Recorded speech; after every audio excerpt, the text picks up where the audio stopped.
Nous allons nous incliner dans la prière. Seigneur, nous savons que tu es le maître des temps, tu es le maître des circonstances et tu es fidèle.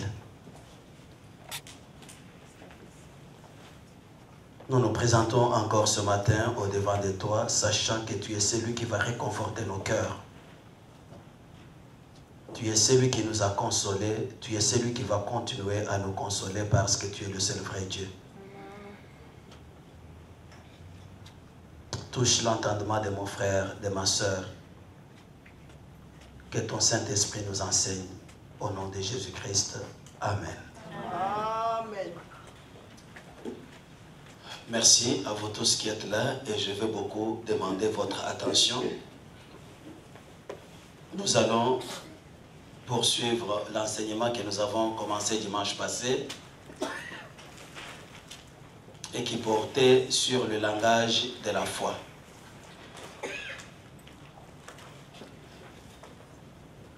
Notre objectif reste le même,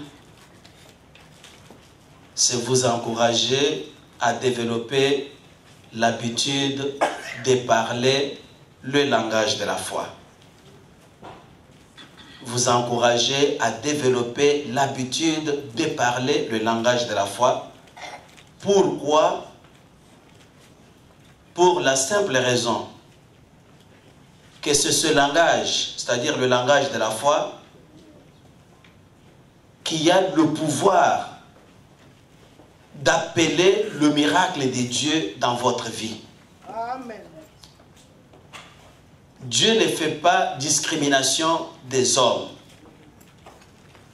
Dieu peut utiliser tout le monde de la même manière. Il peut vous utiliser, il peut m'utiliser. Mais il y a des choses que nous devons savoir et des choses que nous devons faire. Et l'une de ces choses, c'est le langage de la foi. C'est pourquoi nous vous en parlons. Aujourd'hui, nous allons tourner les pages de nos Bibles dans Matthieu chapitre 21. Nous allons lire à partir du verset 18. La Bible dit ceci. Le lendemain, en retournant à la ville, il eut faim. C'est Jésus qui a eu faim. Voyant un figuier sur le chemin, il s'en approcha, mais il n'y trouva que des feuilles. Et il lui dit, que jamais fruit ne naisse de toi. Et à l'instant même, le figuier sécha. Les disciples qui virent cela furent étonnés et dirent, comment ce figuier est-il devenu sec en un instant? Jésus leur répondit, je vous le dis en vérité, si vous aviez la foi et que vous ne doutiez point, non seulement vous feriez ce qui a été fait à ce figuier, mais quand vous diriez à cette montagne, ôte-toi de là et jette-toi dans la mer, cela se ferait. Tout ce que vous demanderez avec foi par la prière, vous le recevrez.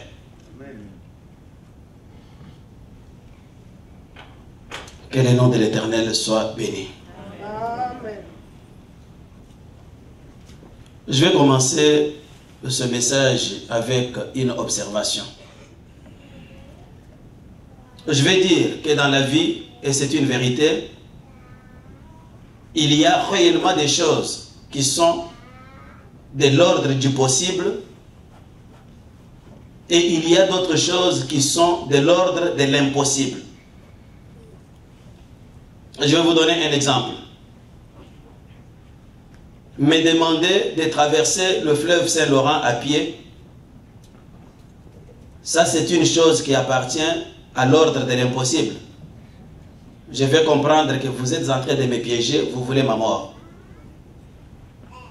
Mais me demander d'aller pêcher un poisson, dans le fleuve Saint-Laurent, ça c'est de l'ordre du possible. J'ai ma ligne, je jette et je peux prendre un poisson. Un autre exemple.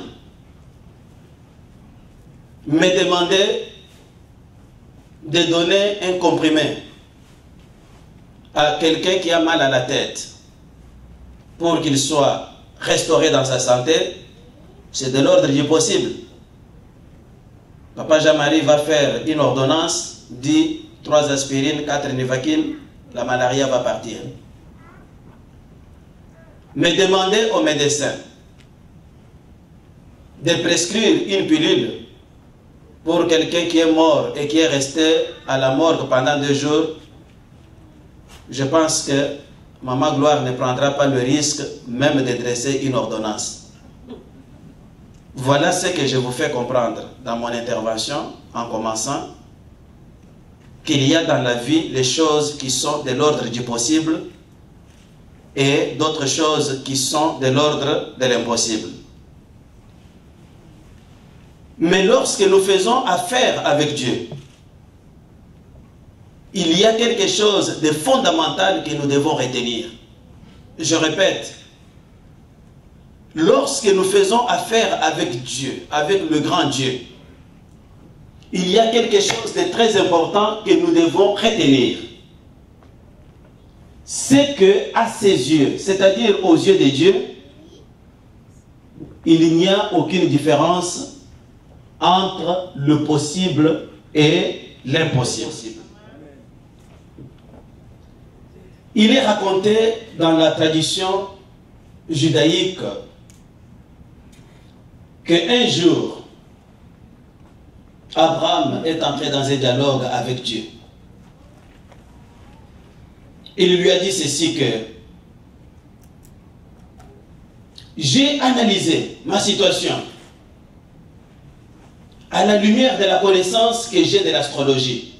Entre parenthèses, l'astrologie, c'était la haute science de l'époque d'Abraham. Alors, Abraham dit à Dieu, Seigneur, je suis quand même un homme intelligent. J'ai analysé ma condition.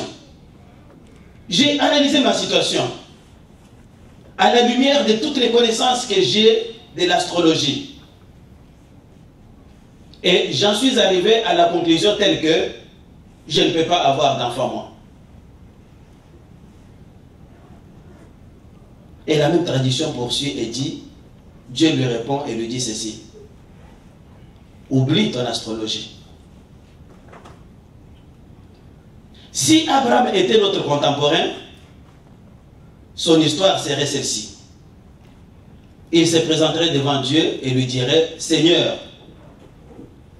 j'ai analysé toute ma condition, j'ai analysé toute ma situation à la lumière des résultats des examens médicaux que mes spécialistes m'ont fait faire.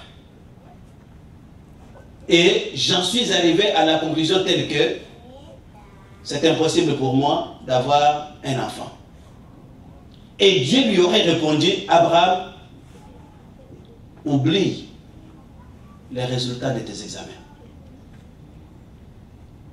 Qu'est-ce que cela nous enseigne? Cela nous enseigne que un chrétien, en fait, est un homme ou une femme pour qui il n'y a pas de différence entre le possible et l'impossible. Et vous me demanderez pourquoi? C'est justement parce qu'il fait affaire avec un Dieu qui est le Seigneur de l'impossible. Dieu dit à Abraham, c'est vrai ce que tu dis, Abraham.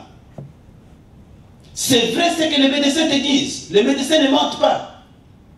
Ils ont fait les examens, ils trouvent que tu as un cancer généralisé phase 4. Tu vas mourir dans 3 mois. C'est vrai ce que tes juges t'ont dit. Ils ont regardé la loi et ils disent, toi tu vas passer 50 ans de prison. Tu as été trouvé criminel. C'est vrai ce que l'humanité te dit. Mais moi je t'ai dit, oublie ce que les médecins t'ont dit. Oublie ce que les juges t'ont dit. Oublie ce que ton âge t'a dit. Pourquoi? C'est parce que Dieu est capable d'opérer au-delà des principes qui dirigent le monde matériel, comme je l'ai dit dimanche passé. Il est le Seigneur de l'impossible. Et lorsque nous faisons affaire avec lui, c'est que nous aussi nous devenons capables de ne pas faire la différence entre ce qui est impossible et ce qui est possible. Nous devons devenir capables d'avoir même l'audace de demander l'impossible parce que justement nous savons que nous travaillons avec celui qui est le Seigneur de l'impossible. Je vais vous donner un exemple concret. Marcher sur l'eau, comme je viens de le dire, c'est une affaire impossible. Oui, un petit ruisseau, d'accord. Mais sur le fleuve, sur l'océan, impossible, frère. Mais voilà qu'un jour, Pierre voit Jésus en train de marcher sur l'eau. Alors que les autres amis poussaient des cris, fantômes, fantômes, ils étaient terrorisés, paralysés. Pierre prend l'audace. J'aime bien qu'il y ait quelqu'un ce matin dans cette salle qui, en s'appuyant sur Dieu, peut prendre l'audace de demander des choses qui sont à ses yeux impossibles. Amen. Pierre prend l'audace de lui dire, Seigneur, si c'est toi, ordonne que moi aussi je marche sur l'eau. Et Dieu lui dit, marche. Et Pierre se lève, il a marché sur l'eau. Je m'arrête là. Oubliez la suite qu'il a coulé, ça c'est Dieu qui manifeste la grandeur. Mais pour marcher, il a marché vraiment sur l'eau. Mais pourquoi il a marché sur l'eau? Regardez bien, c'est parce qu'il s'est adressé au Seigneur de l'impossible. Il lui dit, ordonne que je marche aussi sur l'eau, et il a marché sur l'eau. Peut-être que lorsque tu regardes les problèmes qui sont devant ta vie, lorsque tu regardes les problèmes dans ta maison, dans ta famille, à ton travail, tu te dis, c'est impossible. Non, je viens te dire moi aujourd'hui que c'est possible. Parce qu'il y a un Dieu au-devant de qui rien n'est impossible. Lorsque tu regardes avec tes yeux, tu peux dire que je suis perdu. Oh, cette femme-là, non, elle ne peut jamais plus changer. Oh non, non, non, frère. Ça, c'est selon toi. Mais avec Dieu, elle est capable de changer. En nous servant de l'exemple de Pierre, qui a eu l'audace de marcher sur l'eau, j'aimerais s'aimer dans le cœur d'un frère, d'une sœur ce matin, l'audace de marcher sur l'eau comme Pierre. Vous savez, frère, les miracles de Dieu ne sont pas pour un clan d'hommes particuliers. Non. Les miracles de Dieu sont pour tous les croyants. La Bible dit que voici les miracles qui accompagneront ceux qui auront cru. La Bible ne dit pas voici les miracles qui vont accompagner les docteurs, les bishops, les prophètes. Non. C'est les miracles qui accompagneront ceux qui auront cru. Mais le problème, c'est que les gens se mettent en mode de foi défaitiste. C'est-à-dire, quelqu'un se pèse lui-même, il dit, moi, je ne peux pas faire ça. Il se limite. Et pourtant, Dieu te regarde et Dieu compte sur toi, frère. Dieu te regarde et Dieu compte sur toi. Ma prière à Dieu ce matin, à la suite de ce message, c'est que chacun de nous soit révolté. Chacun de nous commence à dire, avec Dieu, je suis capable. Frère, mais pourquoi? C'est parce que vous n'avez pas encore essayé. Ou parce que vous essayez avec peur. Dans le texte que nous venons de lire, il y a des choses importantes à souligner. Des choses que nous devons faire, nous tous, pour vivre le miracle de Dieu dans notre vie, ou pour appeler le miracle de Dieu dans notre vie. J'insiste beaucoup sur le miracle. Pourquoi? Parce que parfois, lorsque la cloche sonne à côté, ici on fait des miracles, les gens courent vite. Même pour aller voir des miracles des magiciens. Si le bonhomme qui s'appelle Mesmer, c'est Mesmer, non? Ce qui manque à ce bonhomme-là, c'est justement de prendre la Bible. C'est ce qui lui manque. Si Mesmer prend la Bible aujourd'hui même, à 14 heures, même sans être converti, même sans être baptisé, s'il se donne un nom, apôtre ou prophète Mesmer, venez, miracle et prodige. Et si Mesmer commence par faire dormir mon jeune Aston qui filme là, il tombe là-bas, il s'endort, il n'y aura pas de place. Il n'y aura pas de place, seulement quand il va présenter la Bible. Mais pour celui qui a la connaissance des choses de Dieu, les miracles ne signifient absolument rien. Puisque les miracles sont donnés pour que ceux qui sont lents à croire, qu'ils puissent croire en voyant des choses que Dieu est capable d'opérer. Les miracles ne sont pas une fin en soi. Vous pouvez vivre le miracle dans votre vie. Vous pouvez expérimenter le miracle dans votre vie. Mais accompagner ou traîner avec vous ce miracle en affaires. Rappelez-vous l'histoire de Naaman le lépreux. Lorsqu'il est parti en Samarie, il a été guéri.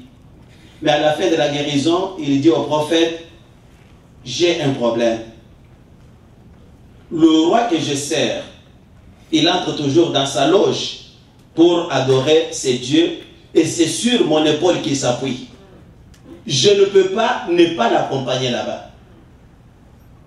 Le prophète l'a laissé faire.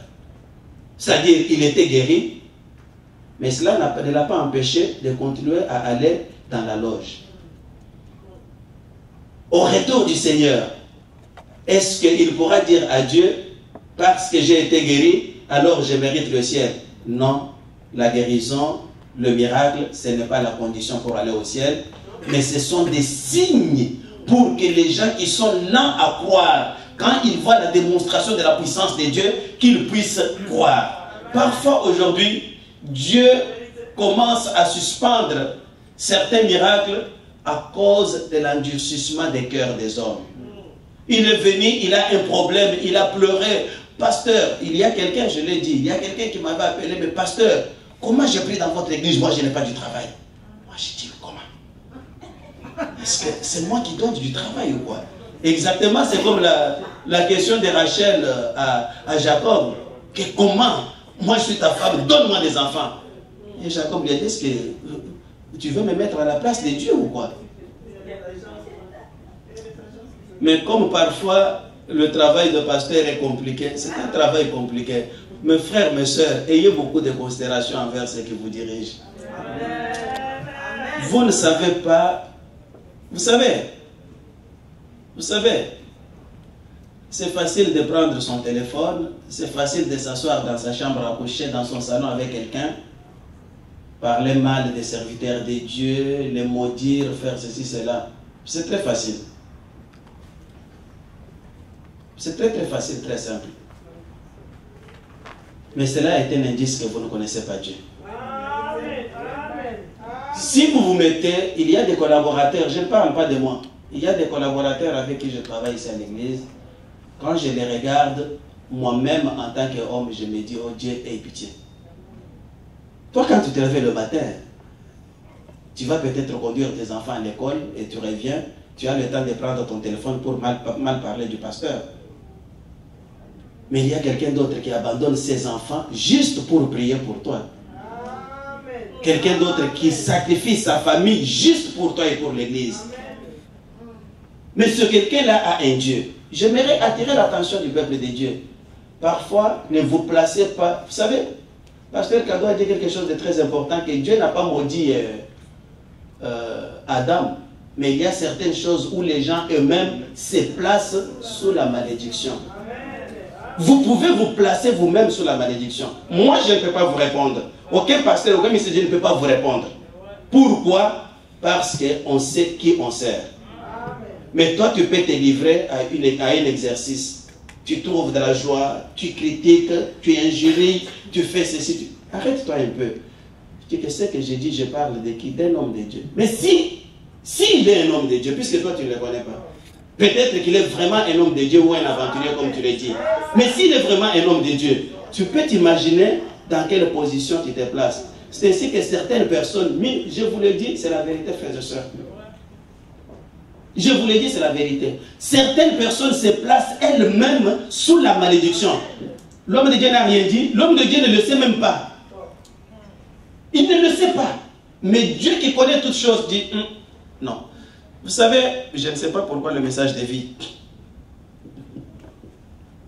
Lorsque Élisée le prophète vient de vivre son miracle de l'enlèvement avec le prophète Élie, il les retourne, il prend son manteau, il frappe sur le Jourdain se sépare, il traverse à pied. Il y a une bande de petits enfants, des jeunes qui étaient à côté, presque une quarantaine, et qui ont commencé à se moquer de lui. Oh, chauve, chauve, tête calée. La Bible dit que 2 ours, c'est 2, sont sortis de nulle part. Allez, on a dévoré les enfants. Est-ce que la Bible nous dit quelque part que Élisée a invoqué Dieu, Dieu envoie des ours? C'est Dieu qui défend ses serviteurs. Parce que justement, ils sont les serviteurs de Dieu. Je vais vous donner un autre exemple. Lorsque le jeune prophète qui était allé prophétiser sur le roi qui offrait le sacrifice sans en avoir la permission, quand le roi a osé seulement lever la main pour dire arrêtez-le, tel qu'il avait tendu la main est devenue sèche. Est-ce que le prophète avait demandé pour dire Dieu, il m'a importuné, sèche sa main? Non. Mais Dieu qui est le maître de ses serviteurs, il sait les défendre. La main est restée sèche. Et il a commencé à supplier le même prophète pour qu'il prie pour lui. C'est lui qui a dit, ne volez pas et vous ne volez pas. C'est lui qui a dit, priez sans cesse et vous priez sans cesse. C'est le même qui a dit, ayez beaucoup de considération envers ce qui vous dirige dans la foi. Est-ce que j'ai dit la vérité? Même si vous ne le croyez pas, on ne va pas l'effacer de la Bible. C'est la vérité. C'est le même. Il n'y a pas de Dieu. C'est le même. C'est lui pour qui vous gérez. Quand vous vous traversez la nuit, vous dites Seigneur, je chasse les démons au nom de Jésus-Christ. C'est le même qui a dit. Honorer. Si c'est vrai pour chasser les démons au nom de Jésus-Christ, c'est vrai aussi pour honorer les prophètes, honorer les ministres de Dieu. Sinon, vous avez mis une croix sur votre propre foi. Il faut que nous vous disions la vérité pour vous protéger. Est-ce que quelqu'un peut dire Amen? Amen. Amen. Amen.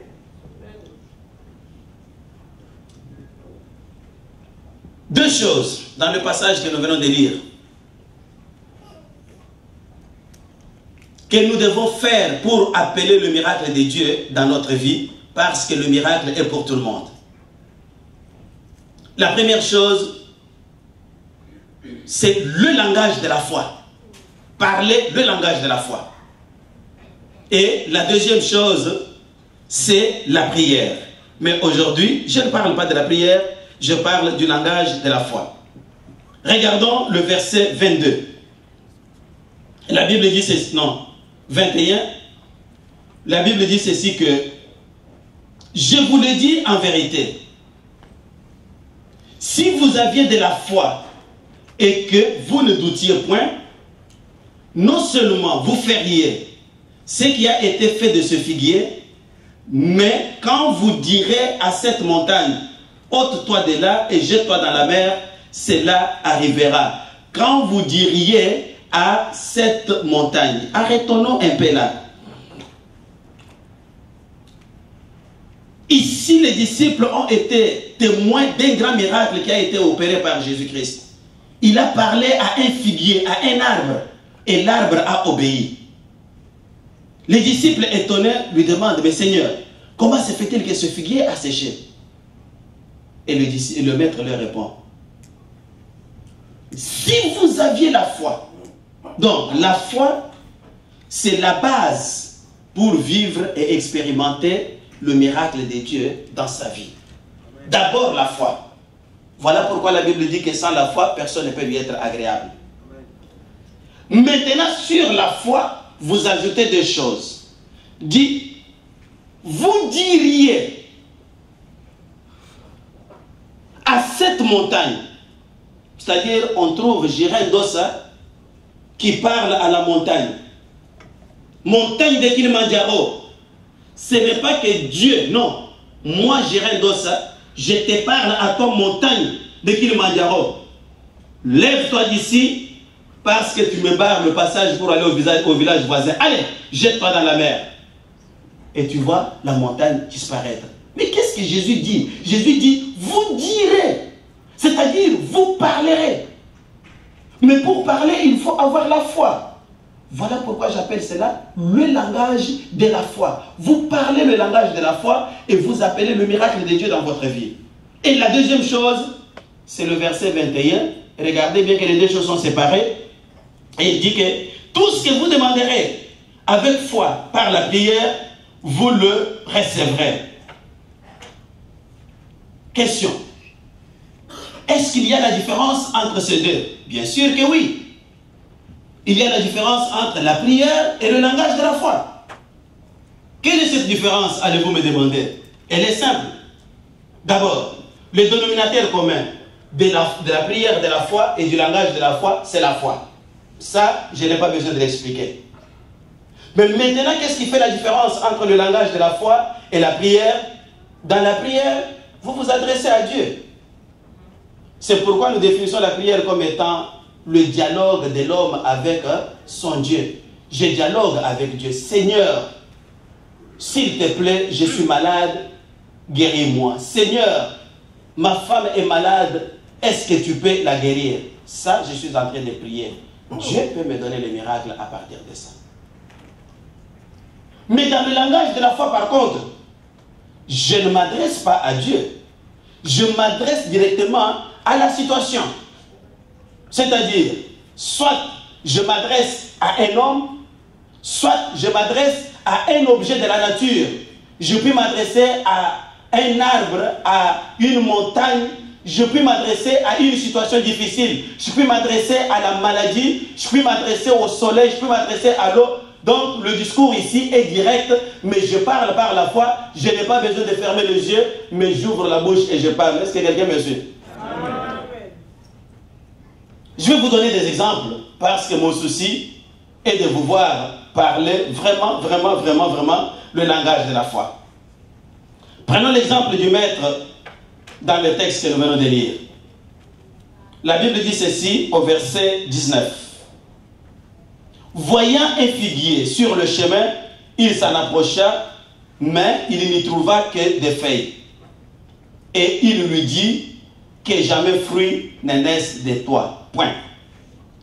Il lui dit, hein, ma soeur Philomène, il lui dit, Jésus a dit à qui?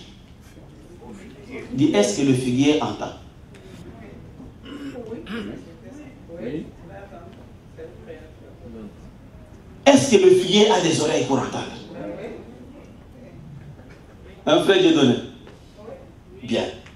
Il y a deux réponses, oui et non. Commençons par le non. Jésus a regardé le figuier, il a dit, figuier, moi j'ai faim et je viens chercher du fruit et tu n'en as pas. Toi, que jamais plus personne ne mange du fruit de toi. Quand Pierre se retourne il retourne encore, le figuier est devenu sec. Est-ce que le figuier a entendu ou il n'a pas entendu? Je vais vous donner un autre exemple. Jésus arrive et il y a une tempête qui est en train de secouer les disciples dans le bateau. La Bible dit, il a grondé la tempête. Il a parlé à la tempête. Hé, tempête, calme-toi. Hein, frère Dieudonné? Tempête, calme-toi. Et à la minute, la tempête se calme. Est-ce que la tempête a écouté ou n'a pas écouté?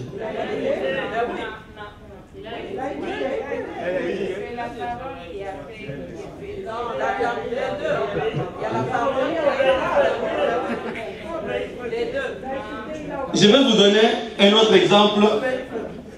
Je vais vous donner un autre exemple tiré de la tradition. La tradition raconte que lorsque Joseph fuyait avec le petit Jésus en Égypte pour fuir Hérode, la famille a eu faim et il y avait un palmier de dattes là. La tradition, je dis bien la tradition. Et Jésus a dit au palmier de dattes, palmier, baisse-toi et nourris-nous. Et le palmier des dattes s'est baissé, puisque si vous avez déjà vu le palmier des dattes, il est très haut. Il s'est baissé jusqu'à leur hauteur. Joseph a cueilli les dattes. Et il a encore dit, palmier, redresse-toi et donne-nous de l'eau. Le palmier a bougé ses racines et l'eau a jailli, ils ont bu. Et puis après, il a dit, palmier, reprends ta forme, et le palmier a repris ta forme. C'est comme lorsque je te dis, frère Dieudonné, viens ici, tu viens. Assieds-toi là-bas, tu t'assois. Va, retourne chez toi à la maison, tu retournes. Est-ce qu'il y a des différences entre la réaction de ces deux? Bien. Justement, je sais pourquoi je vous pose des questions. Et c'est ça le mystère de la foi. Quand Dieu parle, ou lorsque nous parlons par la foi, la Bible dit, ciel, écoutez, terre, redressez votre oreille. Et c'est avec l'oreille qu'on entend. Dieu parle à la terre, il parle au ciel, il dit ciel, écoutez. C'est-à-dire quand le ciel doit écouter, même les étoiles au ciel, ils doivent écouter. Le soleil doit écouter. Quand il dit terre, prête oreille, même les arbres, la terre, tout ce qui est sur la nature ici, ça prête oreille et ça écoute. Pourquoi? Parce que l'Éternel parle. Frères, sœurs, et c'est ça la foi. Vous savez, c'est ça ce qui fait la différence entre un homme sans foi et un homme de foi. La foi, frères et sœurs, c'est que quand nous parlons, même la nature nous écoute et obéit. Vous direz à cette montagne, ôte-toi de là et jette-toi dans la mer. Et la montagne, en entendant cette parole, elle va obéir, elle va s'élever et elle va se jeter dans la mer. C'est ça ce qu'on appelle la parole de la foi. Jésus parle ici à un arbre. Il lui dit, arbre, tu vas sécher, et l'arbre a séché. Il parle à la tempête, il dit, tempête, calme-toi, et la tempête se calme. Et Jésus ajoute, si vous avez la foi, vous serez capable de faire non seulement ce que j'ai fait, mais même plus que ça. Et il dit ça à qui? Il dit à vous, frères. C'est-à-dire, quand moi je vous regarde, je trouve que vous êtes capable de déloger les arbres qui sont là autour de cette avenue. Mais ça dépend de votre niveau de foi. Cela veut dire encore que avec la capacité que vous avez et la foi que vous avez, vous êtes capable de parler directement aux problèmes, directement aux hommes, sans même chercher à prier. Prenons l'exemple de Josué. Il a parlé au soleil, j'ai donné ça dimanche passé. Soleil, arrête-toi. Et le soleil s'est arrêté. Le langage de la foi, c'est aussi plus que ça. On peut parler directement à un homme. Je vais vous donner l'exemple toujours de Jésus-Christ, l'exemple merveilleux que Papa Alex a donné pendant qu'il modérait la prière, qu'il a trouvé cet homme au bord de la piscine, attendant que la piscine puisse être remuée pour qu'il se jette. Jésus lui a dit, prends ton lit, lève-toi et marche. Jésus n'a pas dit, Seigneur, je te supplie, guéris cet homme. Je ne sais pas si vous suivez la différence. Toi, prends ton lit, lève-toi, marche. Il prend le lit, il s'élève, il marche. Prenons l'exemple de Pierre devant le paralytique de la porte de la Belle, hein, Maman Titi. Lorsque Pierre et Jean arrivent devant la porte, ils voient ce type-là qui était paralytique et qui gisait là depuis plusieurs années. Pierre lui dit, regarde-nous dans les cieux. Regarde, je n'ai ni or ni argent. Suivez le discours de Pierre. Je n'ai ni or ni argent. Mais au nom de Jésus-Christ, hein, lève-toi et marche. C'est qu'il n'a pas prié, il a parlé le langage de la foi. Mais Dieu est toujours derrière ses disciples pour pouvoir accomplir les paroles qu'il déclare. C'est ainsi que quand Moïse s'est trouvé devant la mer Rouge, il a dit aux enfants d'Israël, gardez silence, ces Égyptiens que vous voyez là, vous ne les verrez jamais plus. Mais il n'avait pas encore demandé l'autorisation de Dieu.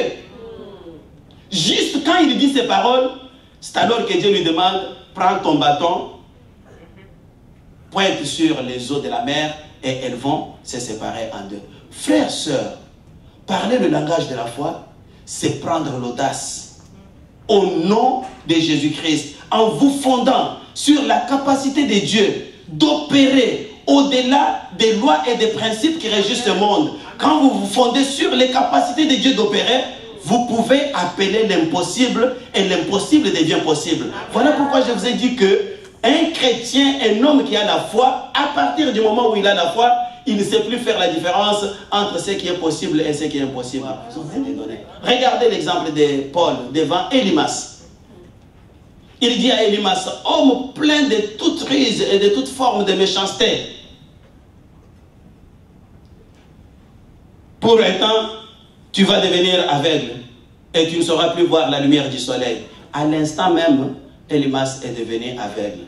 Mais Paul n'a pas dit, Seigneur, écoute-moi, exauce-moi, je voudrais que cet homme soit aveugle. Non. Vous devez faire la différence entre ces deux choses. Parlez le langage de la foi, mais avec courage, avec détermination, avec force. Et Dieu va se glorifier dans votre vie. Parce que qu'est-ce que vous faites? Vous ne faites que ce que Dieu vous a recommandé et vous ne faites que ce que Dieu a fait. Je vous ai donné les exemples de Jésus-Christ. Le texte d'Abraham, je vous l'ai cité dimanche passé, des Romains, qu'il est le Dieu qui donne la vie aux morts et qui appelle. Appeler, c'est quoi? C'est parler. Qui appelle les choses qui n'existent pas, il les appelle à l'existence. Il appelle paf. C'est-à-dire quoi? J'arrive dans la vie de maman Mado, elle est malade. Je peux bien me tenir à genoux. Seigneur, aie pitié de ta servante. Non, je la regarde. Maladie qui dérange ma soeur. Je te déloge de ce corps au nom de Jésus. Tu as fini, tu quittes, tu t'en vas. Je vous ai raconté l'histoire de Pierre de Yongisho qui prêchait, pendant qu'il prêchait, le Saint-Esprit lui dit qu'il y avait un gaillard paralytique devant. Et l'Esprit de Dieu lui dit, prie pour lui, il va guérir. Non, l'homme de Dieu a boudé, dit, et s'il ne marche pas? C'est ça ce qui nous bloque. Ce qui nous bloque, c'est la deuxième question. C'est-à-dire, et s'il ne marche pas? Moi, j'ai déjà crié fort du haut du micro. J'ai dit, frère, Dieu m'ordonne de te dire, lève-toi et marche. Et il n'y a rien qui se passe. C'est que mon ministère sera bousillé. Il a fermé les oreilles. Il a continué à prêcher. Mais le Saint-Esprit broyait son cœur. Là, il a fini la prédication. Il descend de la chair. Il descend comme ici. Et il est en train d'aller s'asseoir à la place qui est réservée pour le pasteur.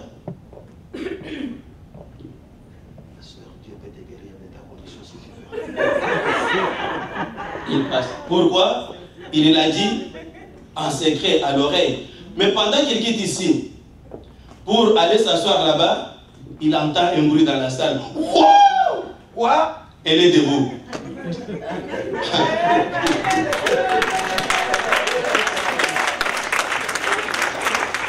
Il dit que j'ai raté l'occasion de faire venir le ciel sur la terre. Imaginez-vous, vous êtes prédicateur, comme je prêche là. Je dis, mon frère, le Saint-Esprit me dit, lève-toi et marche. Là, je te regarde dans les yeux, je te vois. Et je te vois sauter comme un petit veau. Paf!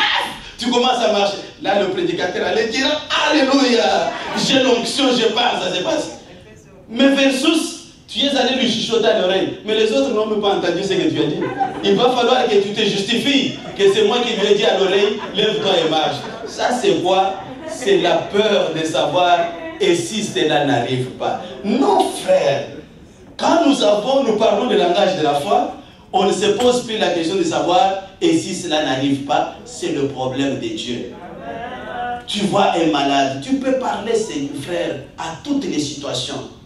Tu vas au travail, tu es en train d'amener ton dossier et il y a quelqu'un qui te bloque, parle-lui. Hein? Parle en cours de route, dis que non, toi, Pierre-André qui bloque mon dossier, je t'ordonne au nom de Jésus-Christ de laisser le passage à mon dossier pour que je sois engagé. Ici, je ne dis pas que tu t'es agenouillé, tu as commencé à... Non, non, non. Tu parles. Donc, on doit combiner les deux. Mais pour parler, la foi, je pense qu'il faut avoir plus de foi pour parler que pour prier. Parce que quand vous priez, vous avez les yeux fermés, mais ici, vous regardez, vous parlez. Mais Dieu nous encourage. Nous devons apprendre à parler avec le langage de la foi.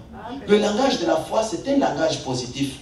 C'est un langage qui peut changer ta destinée, tout comme il peut changer la destinée de quelqu'un d'autre. Parce que les paroles ont le pouvoir de créer. Regarde tes enfants, parle-leur le langage positif.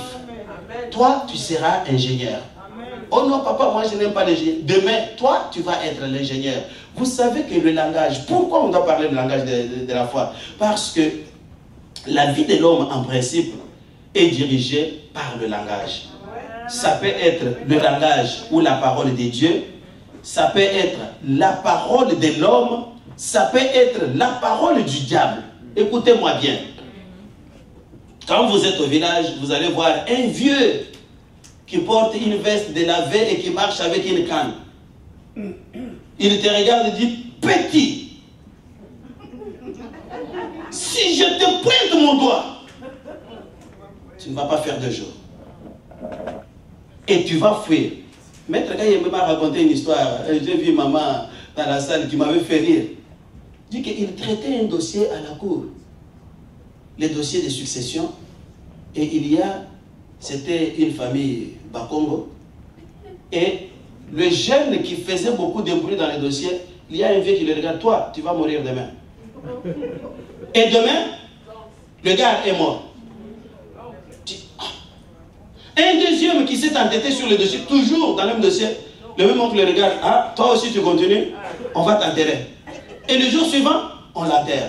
Est-ce qu'il avait pris une machette? Non. La parole, frère. C'est avec la parole qu'on domine. C'est avec la parole qu'on règne. C'est avec la parole que quelqu'un peut vous soumettre à son autorité. Même un homme, s'il te répète chaque jour, toi là, tu vas mourir. Fais attention, frère. Hein? Fais attention. Si tu n'annules pas ces paroles par la puissance de Jésus-Christ, tu peux mourir comme ça. Regarde, je vous ai donné quelques temps l'exemple des médecins. Tu es sain comme tu es là. Tu vas à l'hôpital, le médecin te dit, cancer généralisé, tu vas mourir dans 2 semaines. Possiblement, dans 2 semaines, tu vas mourir alors que tu n'as même pas de cancer. Tout est dirigé par le langage. Et quand nous rentrons dans le monde de l'esprit et nous comprenons ces réalités, quand nous parlons, nous dégageons l'autorité. Mais lorsque nous nous asseyons sur la parole de Dieu, nos paroles sont soutenues par la puissance de Dieu et quelque chose arrive, quelque chose se passe. Amen. Même dans les guerres, dans les batailles. Regardez l'exemple de David avec Goliath. Pendant 40 jours, qu'est-ce que Goliath faisait? Il n'avait jamais pris des armes. Il descendait et il injuriait les enfants d'Israël. Lisez bien le texte. Quand on les voyait venir, il commençait à reculer. Alors qu'il n'avait même pas encore tué un seul parmi eux. La parole. Quand il s'adresse à David, il est en train de maudire David. La Bible dit qu'il le maudit par ses dieux, par tous ses dieux. Et David qui a compris ces choses, il a commencé aussi par répliquer par la parole, par le langage. Il dit, ça devient d'abord le combat des langages. Moi je vais te taper, il dit que non, moi je vais te descendre aujourd'hui parce que je viens vers toi au nom de l'Éternel des armées. Qui a descendu l'autre? C'était David. Frères, sœurs, les choses de Dieu ne sont pas compliquées. Les choses de Dieu ne peuvent pas faire de vous un fanatique. Vous êtes en train de courir derrière quelqu'un parce que lui parle. Toi aussi, tu as reçu le même pouvoir. Tu peux parler, mais prends courage tout simplement et parle à des situations. Tu es malade, parle à la maladie. L'enfant est têtu, parle à l'enfant, par la foi. Même lorsque tu vas à l'église, même lorsque tu vas au travail, ouvre la bouche, ne ferme pas les yeux. Toi, démon qui dérange et tourmente mon enfant, je suis en train de te congédier au nom de Jésus-Christ. Toi, mon enfant tel, tu vas devenir ci, tu vas devenir cela. Même quelqu'un, Dieu merci, c'est un pouvoir discrétionnaire que Dieu a donné à ses enfants. On ne l'utilise même pas. Vous savez que nous avons même le pouvoir d'envoyer les gens à Satan. Vous savez ça, vous savez que c'est biblique. Et Paul l'a fait dans la Bible. C'est-à-dire que la Bible dit, nous sommes prêts aussi à punir toute désobéissance lorsque votre obéissance sera parfaite. Dieu nous a donné beaucoup de pouvoir, frère. Mais sauf que à cause de l'amour de Dieu, on ne l'utilise pas. Tel que chrétien là, vous êtes capable même de dire à un sorcier, toi tu vas mourir demain et le sorcier meurt. Et on va commencer à dire de toi que toi tu es sorcier. Non, c'est le pouvoir qui est à votre disposition. Bref, je vous encourage à parler le langage de la foi. Je vous encourage à avoir la foi. Je vous encourage à appeler le miracle de Dieu dans votre vie. Je répète deux petites choses pour conclure, deux petites vérités que j'aimerais bien sceller dans votre cœur. Je vous ai déjà donné la première. La première, je la répète, c'est que notre vie est dirigée par la parole. Ça peut être la parole de Dieu, ça peut être la parole du diable, ça peut être la parole de l'homme. Faites attention avec toutes les paroles que les gens prononcent sur vous. Donc, c'est par notre langage aussi que nous pouvons diriger nos propres vies. Votre langage d'abord, votre propre vie. Amen. Ne soyez pas toujours, oh moi là, je suis venu accompagner les autres. Moi là, tout ne marche pas. Moi là, oh mes enfants ne m'écoutent pas. Moi là, ce que tu prononces là, il est dit quelque part que ce qu'un homme redoute, c'est ce qui lui arrive. Amen. Ce que tu prononces là, c'est ce qui va t'arriver effectivement. Change de langage. Même lorsque les choses ont l'impression de ne pas marcher, Jésus-Christ dit à ses disciples que Lazare est mort, mais cette mort est pour la gloire de Dieu. Non, tu es malade. Mais ma soeur, pourquoi toi tu es toujours malade comme ça? Non, non, ça c'est une maladie qui est pour la gloire de Dieu. Bientôt là, elle va partir. Ça, c'est une parole de la foi, un langage de la foi. Deuxième vérité, la vie et la mort se trouvent au pouvoir de la langue. C'est-à-dire que les discours qui sortent de nos bouches ont le pouvoir de communiquer la vie, tout comme ils ont le pouvoir de communiquer la mort, car Dieu nous a donné le pouvoir d'exercer notre autorité sur la création par la parole. Et donc, notre langage, par notre langage, nous pouvons exercer notre autorité et sur les arbres, et sur les maladies, et sur les morts, et sur les hommes. Bref, notre langage a le pouvoir de changer notre destinée. Qu'est-ce que cela veut dire? La vie et la mort sont au pouvoir de la langue. C'est-à-dire quoi? Quand vous parlez, vous pouvez communiquer la vie, tout comme vous pouvez communiquer la mort, selon ce que vous dites. Et pour moi, je vous encourage à parler le langage de la foi pour communiquer la vie. Le langage de la foi pour changer le destin de votre frère ou de votre soeur. Quand vous le trouvez abattu, vous lui dites, frère, relève-toi. Dieu va faire quelque chose de grand dans ta vie. Ça, c'est un langage de la foi. Cet homme se retrouve conforté. Quand vous trouvez... Je pense que quelqu'un m'a écouté. Amen.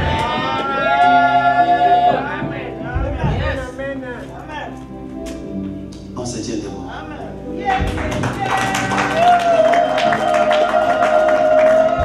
En partant de ces lieux, parlez le langage de la foi. Parlez avec énergie, avec audace.